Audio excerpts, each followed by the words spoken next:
Sikat na sikat ang kanyang pilgrimage site dito sa bayan ng Manawag, Pangasinan. Dahil late na kami nakapunta ng Manawag, late na rin kami nakapagtanghalian.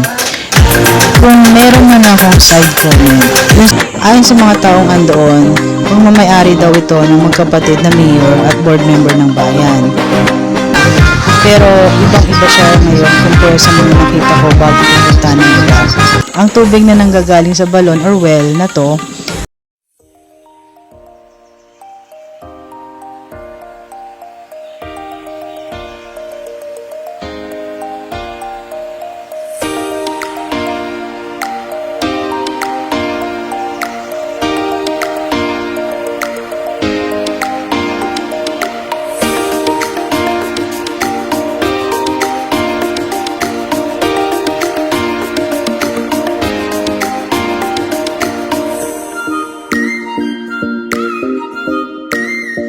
what's up guys? Welcome to 23 Jam TV, and today is another day.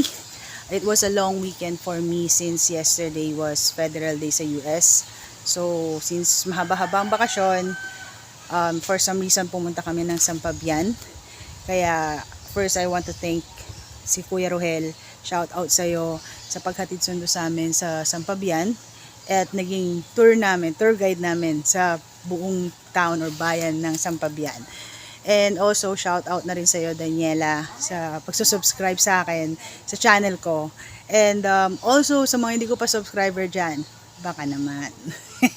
But anyway, I hope you like this video. If you do, please don't forget to like and subscribe to my channel. And I hope you enjoy this video.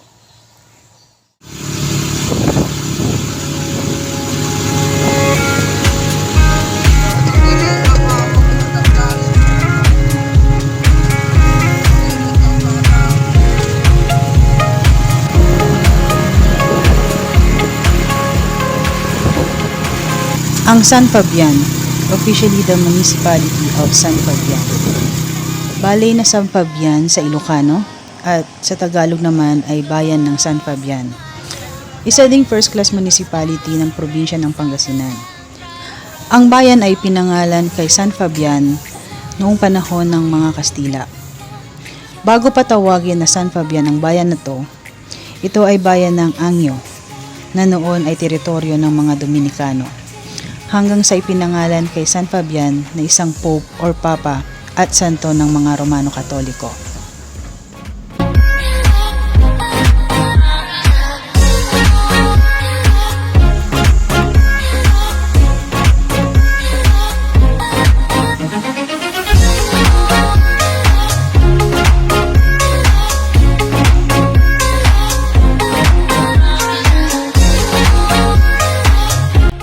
Pagdating namin sa bayan, marami kaming fish pan na nakita at higit sa lahat, inikot kami ni Kuya Rohel sa paggawaan ng dried fish.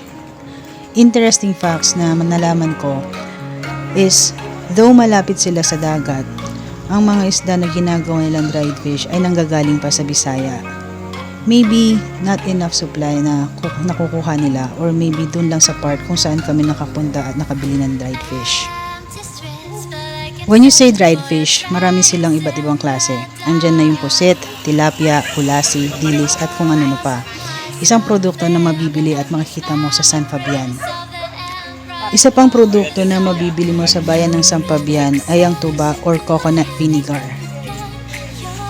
Ang coconut vinegar or tuba ay naglalaman ng phosphorus, potassium, iron, magnesium, sulfur, boron zinc, manganese at copper. At higit sa lahat, naglalaman din ito ng amino acid.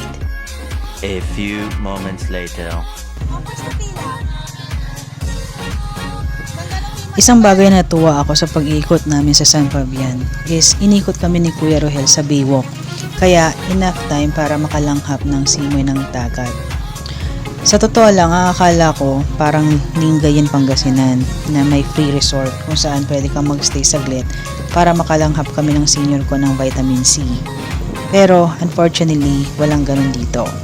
Kaya iniwan na lang namin ni Mama ang gamit namin sa tricycle at nagtampisaw sa dagat. Ayon sa mga taga doon, kung magre-rent kayo ng cottage or mag-check-in sa mga resort umaabot daw ng 1K to 3K, depende yan kung peak season. Bawal na rin daw yung maglagay ka ng tent sa tabi ng dagat or magpark kung saan saan. Mas pinopromote nila na magstay ka sa cottage or mag-check-in sa mga resort. Wala si Rom. Yan ni si Rom Tanay. Agi wala aso. Oh.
Sit up, hey, you sit up, hey, you sit up, hey, you sit up, hey, you.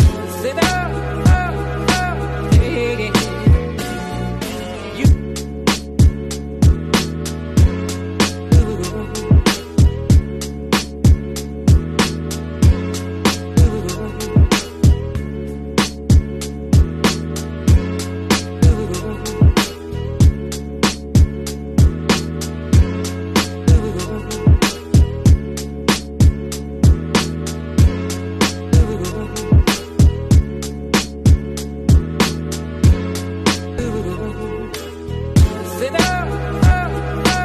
hey, you sit up, hey, you sit up, hey, you.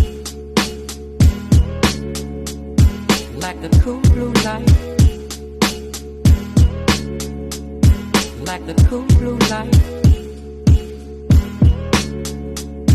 like the cool blue light, like the cool blue light, like the cool blue light, like the cool blue light.